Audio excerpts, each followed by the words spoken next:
Hi, this is Roger. Thanks for dropping by. We're going to take a trip outside in a minute, but before we do that, we're going to have a look at the things I missed in the everything in bloom yesterday. Obviously there was Hannah's Cymbidium, which is easily accessible, and the buds are pushing on nicely now. I shall have to get a stake on that soon, because with the number of blooms and the size of the blooms, it will bend the stake over. There is always a remote possibility it could snap. The other spike's sort of coming on behind down there. So we missed that yesterday.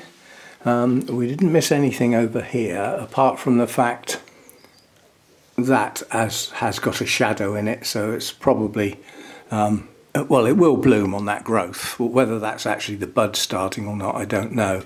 That's Prosthetia Black Comet. And there's a couple of other Prosthetias with growths in a similar state, not quite so far advanced, which we didn't look at. Nothing else over here that we missed. Now over here, how can you miss that? Now I staked that this morning. I watered everything out here apart from the Cymbidiums this morning. Up to lunchtime, but we missed that, and while I had that one down, I staked that one as well. Basically I was banging my head on it every time I walked past this area, so I needed to get it up in the air. Now it's nearly touching the roof, but as those buds gain weight, it will arch over from the point at which it's staked. So it should stay upright up to that point and then arch over. It's going to have quite a few blooms on it, so that's looking good. And we didn't really get to look at the Nobiles properly, but I still can't get at them. But there is one Nobile that has no buds on, and that is the sweet pinky Momoko. Those of you who follow the channel will have heard me talk about that one. And obviously this one hasn't got any buds because it's in bloom. So that was that. And although it wasn't open yesterday, it's certainly open enough today to get a full impression of what it's going to look like. It's still not open flat, so I'm just getting that out of the way. So I'll just take this off my hand because I've put this one down here. And there we have the Miltoniopsis. And now you can see the colour and you can see the splash pattern, which is what I was hoping, a deep maroon with a white edging to it, and then the purple colour to the edge of the petals and sepals. And it is a lovely bloom, there's no doubt about that. And the actual sepals start off the deep purple and fade to white towards the edge. It makes for a really attractive bloom. So that was something else. It wasn't open yesterday, we did look at it, but it wasn't open, so that was that. And I don't think we missed anything else. As I said, there are a few Coelogenes have got spikes starting. We missed this one. This one that's been sat in a basket to try and get it to grow some roots. We forgot that it's actually got a spike on the top that's pushing on. Those shapes that you can see, each one of those will contain a bud. So as it stretches out, those sheaths will open and spread out, and a bud will come out of each one. So that looks like 2, 4, 6, possibly 8, maybe 10 blooms on there. So that's going to look good, and it will be a tall spike as well. So that will look good. And that was it. Just wanted to show those things that I missed. Now we're off outside with the camera. We've been playing with the pressure washer again and the car. So the last attempt was just using the pressure washer, putting the foam soap on and then rinsing it off with the pressure washer, and it wasn't very successful. It got the worst of the dirt off, you know, the grit and the mud. It didn't do that. It did that quite well, but it didn't actually get the car clean. Come on then, nuisance. You must have heard me pick the camera up. But basically what I've done this time, well, we'll go outside and have a look, but it's certainly come up an awful lot better. And the guilty party that's enabled me to get the car pretty clean and shiny was the actual long-handled brush, not the pressure washer itself. So let's go out and have a look. Right, attempt number 2.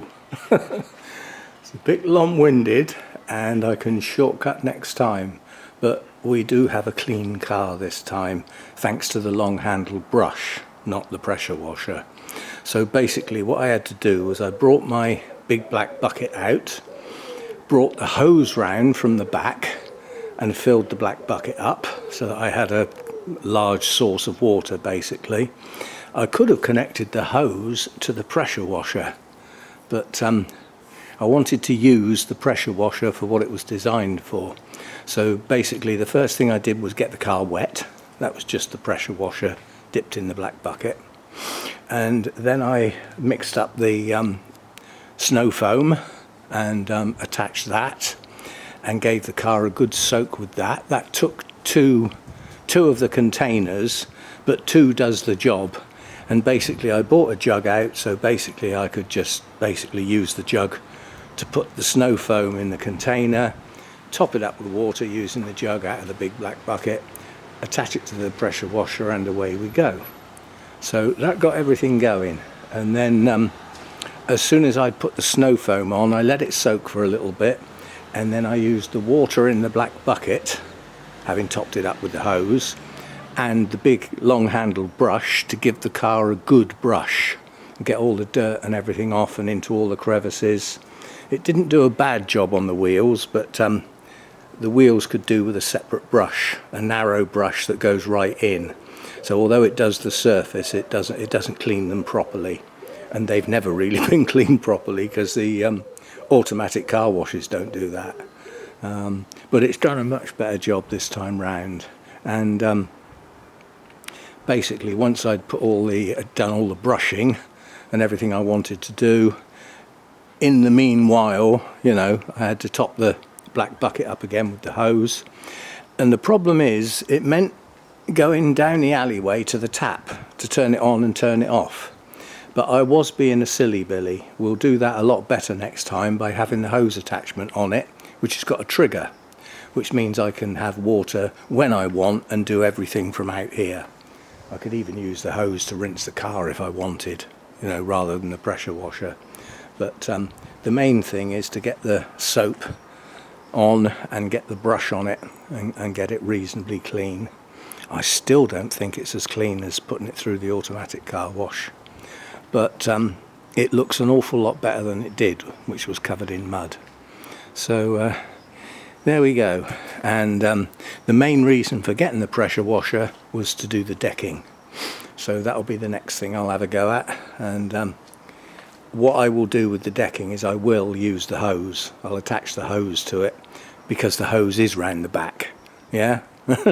So all I've got to do is pull it across the garden and everything's ready to go. It doesn't need soap or anything like that. It just needs the pressure washer and possibly the broom. Not my nice soft brush for the car. I wouldn't use that on the decking, but I might use the, you know, bristly broom that I use for sweeping the yard.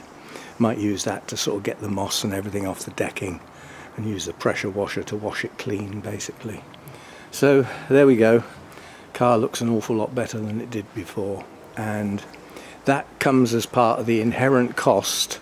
You know, obviously the soap, there's a usable cost there. The water doesn't cost anything. The amount I pay for my metered water is next to nothing. I mean, at the moment I'm paying about £12 a month. I just don't use much. You know, the RO unit uses a fair bit, but yeah. But anyway, second attempt, it looks an awful lot better. So jolly good.